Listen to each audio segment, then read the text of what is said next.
Hey there guys, this is just a little short video. I want to show you a couple of things that I picked up today. As you all know, I do a little bit of metal detecting, and earlier this summer I managed to find a Newfoundland 10-cent coin from, I think it was 1894, and there's a friend of mine out in Whitburn. He had a couple items out there that was given to him years and years ago, and two of the items that's here belong to a former railway worker, and I'm not sure if these were actually, well, he was a mechanic, and well, these were given to him, or he bought them. I'm not sure how he acquired them, but he offered these two pieces here. There's a tag here that says Armic D and Company Limited 157,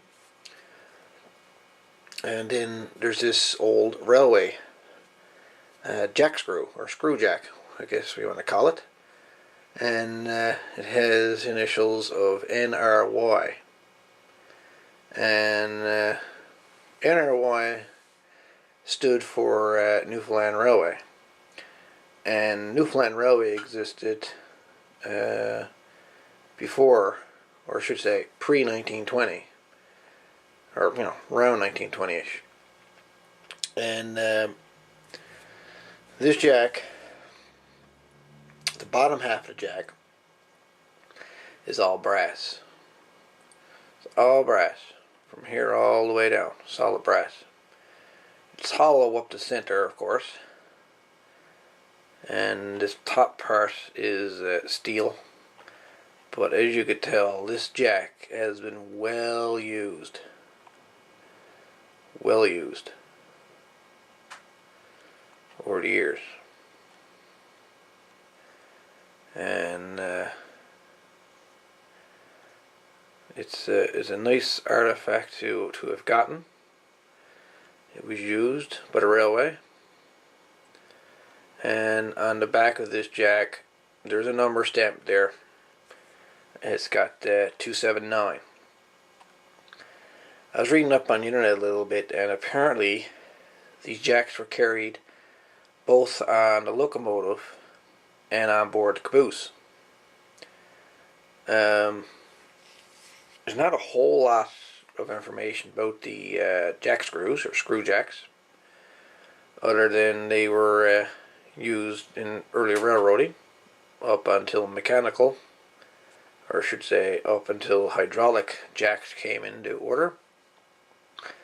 And a lot of the jacks that I was looking at, especially on eBay, they had little handles that comes off on the sides. Now this particular jack don't have that handle at all, and it doesn't appear like it ever did. So this was actually molded as in one unit, two-piece, and the top part is here. The load would sit right up here on the very top, and then you would screw this part here. You put a piece of pipe through, solid iron pipe or whatever, through these holes, and you'd screw it up or screw it down. This part would rotate, the center part, while this piece here would stay put. It wouldn't move, which is pretty cool. Some of these jacks, I believe the ones I was looking at tonight, are good for about, I think it's like 10 tons, 10 to 15 tons of weight that these jacks can handle, which is pretty cool. But I got to thank my buddy out in Whitburn, Todd, for offering these two items. He's also got a third item he forgot to bring out today, but it's a lantern. I'm guessing it's kerosene.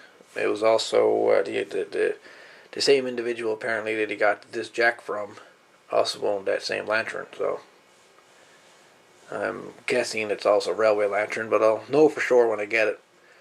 But just want to show you these two items.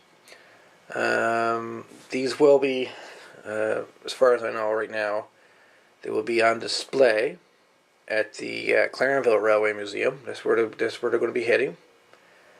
I'm going to stay, sole owner of these items, but I'd like to put them on extended loan to the museum, because I'm sure they would love to have one of these for folks out there to look at, and it'd be nice for other people to see it.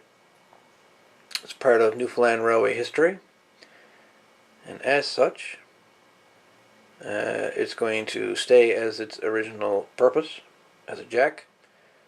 And a lot of people nowadays would look at that jack and say, look at all that brass. I wonder how much you get for that for scrap. A lot of people would take the jack and destroy it just because of the brass content. But not me. Anyway, guys, thanks for watching, and we'll see if I can get some more Newfoundland Railway videos put up soon. Anyway, guys, take care.